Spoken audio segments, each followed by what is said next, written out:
For those of you who don't know Mark, he's the author of a book called The Sales Acceleration Formula. It's a must read. In fact, I was just telling Mark when I was asked to build sales at Lucid, this was the go-to for me to kind of get up to speed on what I needed to know in order to be successful in the role. So maybe just a quick introduction for Mark, and then we'll turn the time over to him. Mark's currently a senior lecturer at Harvard Business School. And before HBS, Mark served as the SVP of Global Sales and Services at HubSpot, where he scaled annualized revenue from 0 to 100 million and expanded his team from 1 to 450 employees. So Mark's ranked number 19 on Forbes' top 30 social sellers in the world.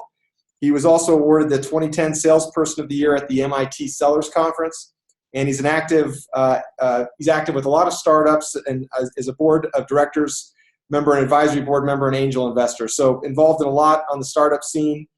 His book, again, is The Sales Acceleration Formula, and the title for his presentation today is The Sales Acceleration Formula, Using Data, Technology, and Inbound Selling to Go from 0 to 100 million. So, Mark, we're excited to hear from you, and we'll turn the time over to you now. Great, Dan. Thanks so much. Quite an intro, and really great to hear that you picked up the book and have been using it to build out the company. So congrats. Thanks. So excited to be here, folks. Just going to run through some of the basics on Sales Acceleration Formula. A lot of it back to the HubSpot days. I'll chime in with some of the stuff that I've been seeing over the last couple of years in terms of patterns and trends. But we're really excited for this journey. The thing that people got a kick out of, my background is, when I took on the HubSpot role, I actually had never even done sales before. I was a guy who, I started my career writing code. I have a degree from MIT, so I was an engineer undergrad. So always had looked at the professional world through this lens of data science and technology. And I'll be honest with you, I did not have any part of my mind was not centered around writing a book about applying those concepts to sales. I was strictly in survival mode. Took out school loans, jumped into a startup, kids on the way, and when I get nervous, I lean into the quant. And so that really became my mission when I joined HubSpot as employee number 4 with this particular background was I wanted to build a predictable, scalable revenue machine. And there were 4 attributes that I focused on. One was hiring the same successful salesperson every time, training them in the same way, providing them with the same quality and quantity of leads each month, and holding them accountable to working those leads in the same sales process. That was my machine. I wanted to lean into data and process and tech as much as possible through that journey. And that's what we're going to talk about for the next 15 or 20 minutes here. So let's start at the top with hiring. And, usually I'll pull an audience. What do you look for in a sales hire and get a whole bunch of different ideas. And, I think my biggest lesson came in the first year. I probably had hired about 8 to 10 reps at the time. And I had convinced this number 1 rep from a big public company here in Boston to jump ship and join our minuscule little startup in a garage across from MIT that no one had heard of. And I was just like, this is going to be awesome. Just roll out the red carpet, welcome this person, let them fly on the phones and teach us to sell. And I was amazed that they did not crush it. 6 months later, they didn't do bad, but they certainly weren't number 1. And I was like, how could that possibly be? The number 1 rep from 800-person team doesn't crush it. And, I realized, as I reflect on it, I'm like, they came from such a different context than HubSpot at the time. They came from a place that was literally running Super Bowl ads. People knew the brand the minute you mentioned it. It was literally a 5-minute phone call to see if you had a sale or not. That was the exact opposite of our context. No one knew what HubSpot was. No one knew what inbound marketing was. When we explained it to them, they were interested, but it was confusing how you did it. And you can imagine that when you think about the salesperson and the tasks necessary to execute, very, very different. And that's when I realized, wow, there is no universal best hiring formula for salespeople. It's dangerous to go to a conference and ask your buddy next to you, hey, what's working for you in terms of what you look for in a salesperson? Because who they sell to, the sophisticated of the product, the maturity of the category, the competitive landscape, all that stuff drives who's optimal. But the good news is, in my experience across lots of different organizations, as I help them out, is that answer could be engineered using data. And it's a really simple process. So, nothing groundbreaking here. It's just really the discipline behind it. When I first sat down and reflected on this process, I was like, you know what? Let me just write down the 10 criteria that I think will correlate in HubSpot's situation. And let me be disciplined about what a definition of work ethic is, what a definition of prior success is, and let me weight them and basically be disciplined about what a 9 versus a 5 versus 3 might sound like, and go through the hiring process with every hire and basically score these folks and teach my future hiring managers how to do the same thing. And it's interesting, even if you're making 3 hires next year, it's interesting to kind of reflect on, 6 months later, maybe one hire is awesome, one hire is mediocre, and one hire is not working out. Just reflect on these observations. Reflect on, why are they crushing it? Why are they not working out? Have we weighted that criteria adequately in our assessment process? Are we assessing appropriately? And if not, maybe we need to pivot it, right? And then it gets really fun when, if you start scaling up, you've got 2, 3, 4 dozen hires under your belt. Now you can start talking about the stats, right? So this is the first regression analysis that I had an MIT PhD run between our, the assessment criteria that we've done, the scores we've done, and success in our funnel. And it was really cool about this. I mean, this is literally 2009, I think, 2010 that we ran it. Was when you think about, the criteria by which we might describe a car salesperson, right? Look at the bottom here: objection handling, convincing, closing ability. When that blue line goes to the left, that means it's negatively correlated with success in our context. Versus you think about a great trusted advisor, right? Preparation, domain experience, intelligence. That's the stuff that was correlating. So we've been talking for some time at that point that, like, today's buyer is super empowered. They want different type of salesperson. But this is the first time that I saw the stats jump off the page that this is actually the case. And it totally set a different tone for me and vision on how I'd build the team. And so again, like, this is just something that, whether you're hiring 3 or 10 or 20, it's something that you're going to want to have developed as you scale up. And it's a very simple, like, throw the formula down, throw down your theories, hire some people, and then after 6 months, once you've gotten to know them and you've seen their performance, reflect on that process to optimize it, right? So I often ask crowds, these 3 all ended up in our top 5 over time as we went to the IPO journey at HubSpot. And I always ask which one's which one do they think was the number one. Pretty much every audience says curiosity is the top and coachability is a distant second. It actually was coachability that was number 1 for us. And what was interesting for me was that wasn't even in my initial assessment when I laid it out. It took me about 18 months to catch it. It took me about 18 months to, like, watch these rock stars come in that, like, checked every other box off well. But the common theme was like, you know what, Mark, I've been selling for like 3 years. Thanks for the training and the coaching, but I'm good. And so I don't know what it was, whether it was, we were running a different motion at the time that needed some learning. But I do find this even today. A lot of the environments I walk into, coachability tends to check out really high. So, hopefully that's some guidance for you. Don't forget, those 5 were for HubSpot, probably not yours. But some of those are often, I find, in evangelistic early stage ventures. Let's move to training. A little funniness here. Who's the salesperson? The good-looking, money-hungry gentleman or the helpful young lady? Who's the salesperson? The sleazy cigar smoker or the intelligent thought leader? Is it the devil or the doctor? Yeah, it's a little chuckle, but do a Google search for salesperson. All the images on the left show up, none of them on the right. That's sad. That's sad that, like, this function that we created, 150 years ago, that's supposed to go out and represent our brand in the marketplace to potential buyers, are more like money-hungry, sleazy devils than they are helpful thought leaders that, can prescribe the right solutions for us. It's just sad. And I think, the stats that I showed on the prior section suggest that that's shifting pretty dramatically. Today's empowered buyer, They don't need to deal with a salesperson like they did 20, 30 years ago.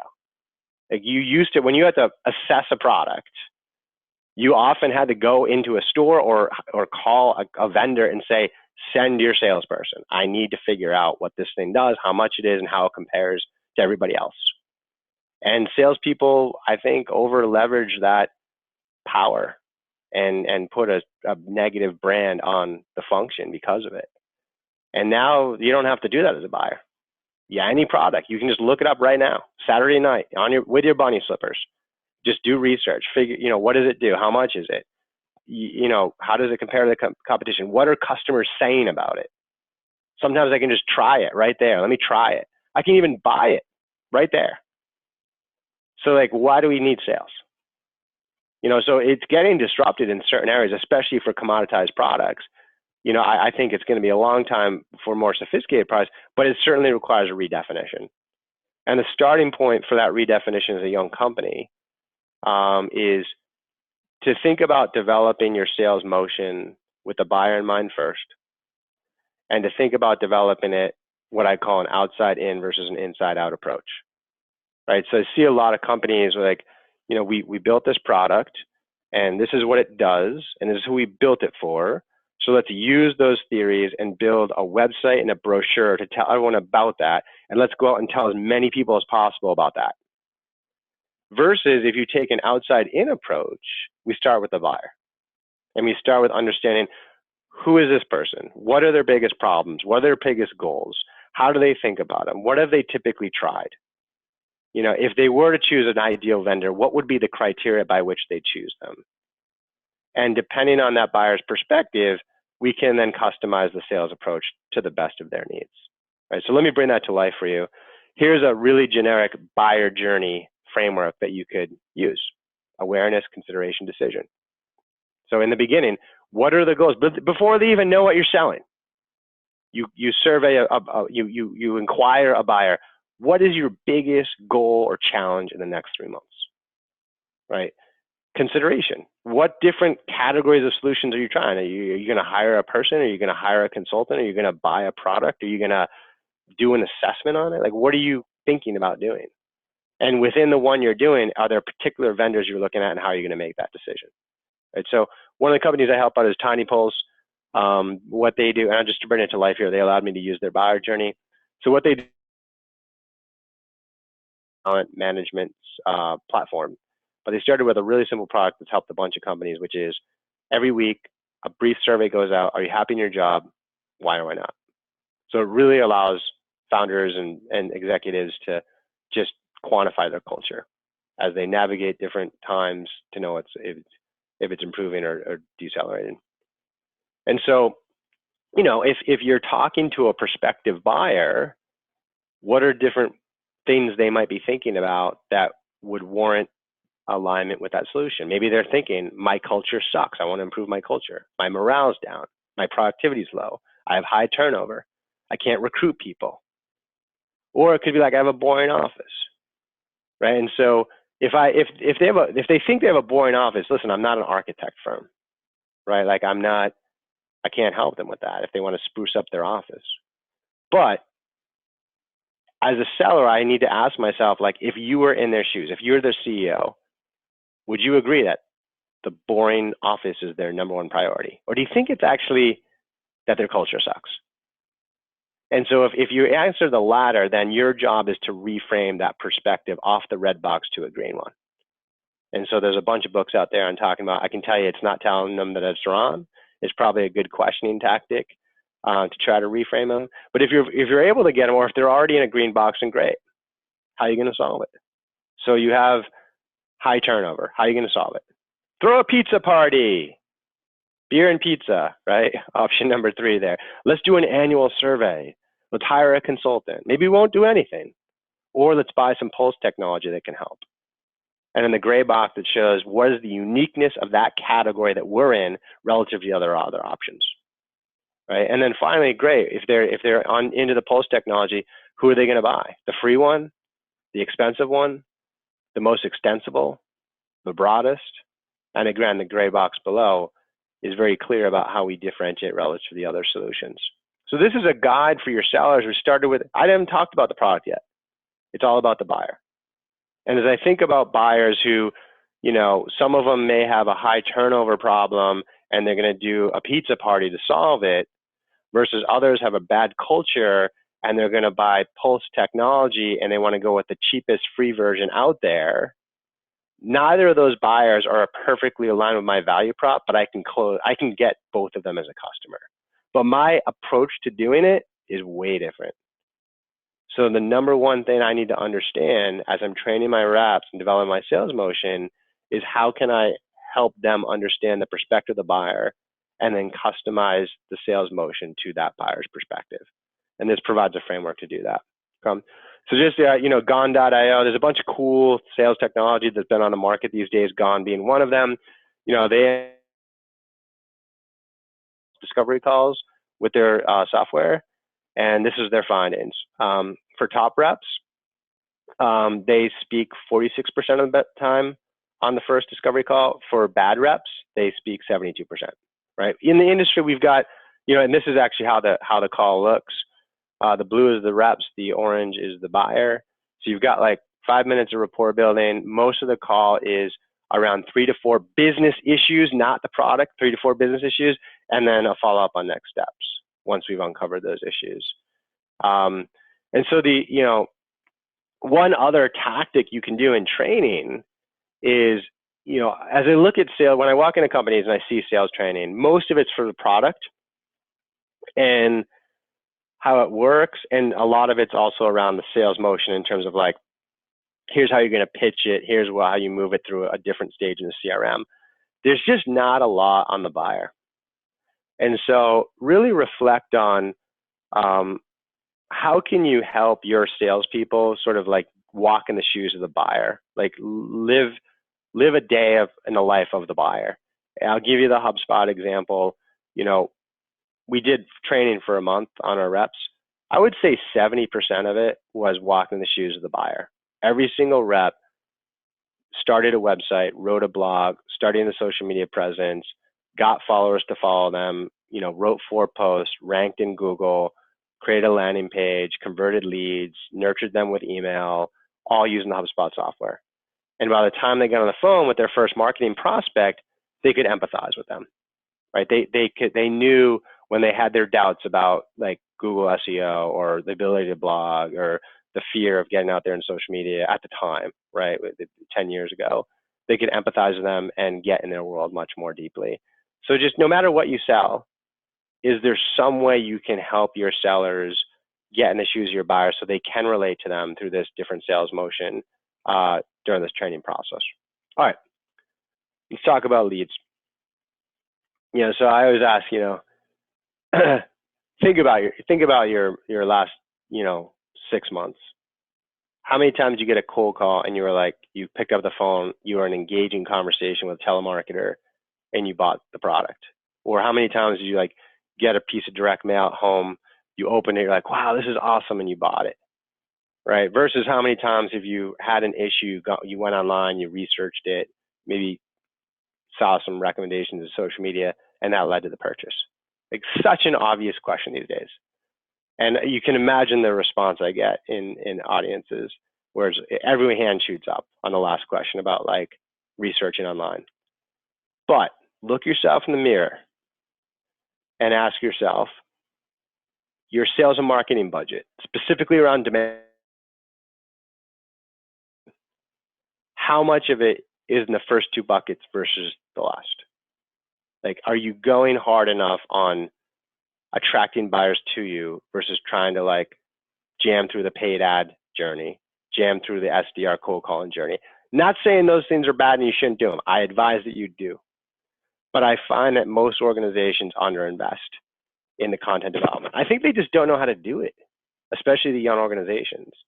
And you really just got to like rethink the whole capability, even the hiring model. Like the second person we hired at HubSpot for the marketing team was a reporter for the New York Times. We hired a producer for MTV. That was our marketing team, right? And then listen, we were a 12-person company. I'm not saying like we were this huge, gigantic company. It's just the content production is so cornerstone to this that you've got to lean it. It can't be something you tack on to your CEO's job or your salespeople's job or some marketer's job who's more trained in email marketing. Think more around attracting journalists and professional content producers. Right. And so even, I'll speak to, like, if you're a young company or just want to dip your toe in this, you can dip your toe in this, right? Like, you can go to a local great college and find a junior who's an amazing writer and have them come by every Friday for half a day. Maybe even pay them for credit if you want to just dip your toe. Now, you don't over obsess on this journalist, this content producer as having domain experience. Like, that's your job as the executive, as the founder. Your salespeople, they're talking to buyers all day, right? Even if you're a 20-person company, I'm sure you can come up with 8 people at your company who actually know a decent amount about the space you play in. Not about your product, but about the problems and opportunities that your buyers are pursuing that you could actually advise them on. What are, like, the top 10 questions you get early on in a sales call? Those are beautiful pieces of content.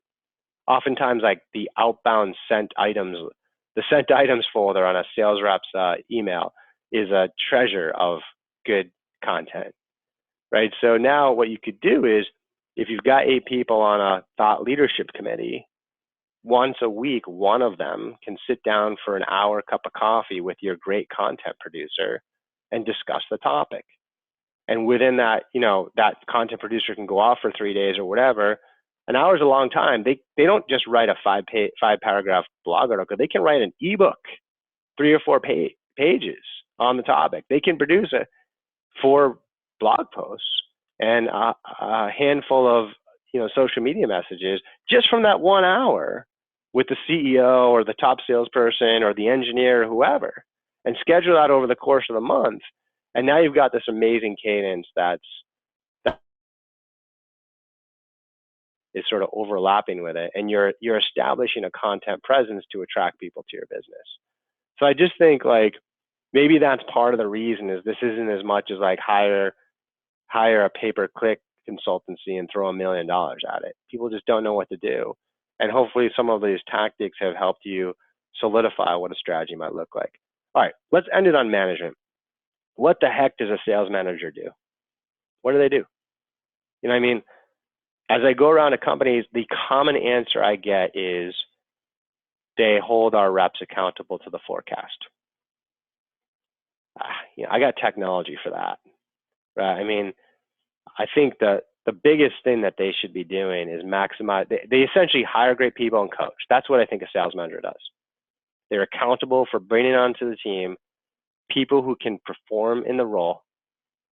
When they get them out off the street, they're never in shape to do it, so they got to coach them there, and they got to continually develop them, even if they're the top rep.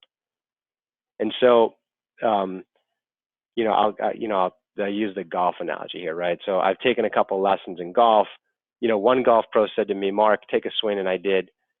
And he's like, "Okay, try turning your grip over, lean back in your stance, put more weight on your right foot, think 1 o'clock, not 2 o'clock on the backswing, and use more wrist on contact."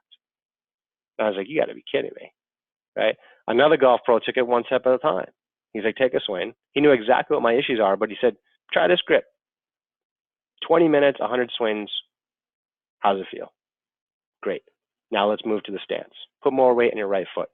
20 minutes, 100 swings. How does that feel?" And that's, it's a really basic example, but having promoted 20 reps to manager, I see them all take the first golf pro approach and just throw up on the rep for 90 minutes with the issues that they see. It's not that a great coach doesn't see the 90 issues. It's just that they start with the one that's going to make the biggest impact, and they use the data to drive it. So I call this metrics-driven sales coaching, using the metrics to do the diagnosis and then customize the coaching plan to that specific diagnosis, right? So here's an example, a little bit of numbers here. This is a funnel. How many leads were created up at the top? How many were worked? How many demos came out of them? How much revenue was closed? Each color is a different rep. And the conversion rates between each stage by rep is here. So my person, the purple, is the worst person on the team. Had I not had the data, I guarantee the manager would have said, "It's an activity problem. They got to do more calls." Not the case here. They're doing plenty of calls, one of the most on the company. They just stink at getting them to demos and stink at closing them. And so this is the issue over here, is that I like to start as up and top of the funnel. How do we get more of these calls into demos? Well, that could be that they're just minimizing it, which is one coaching issue.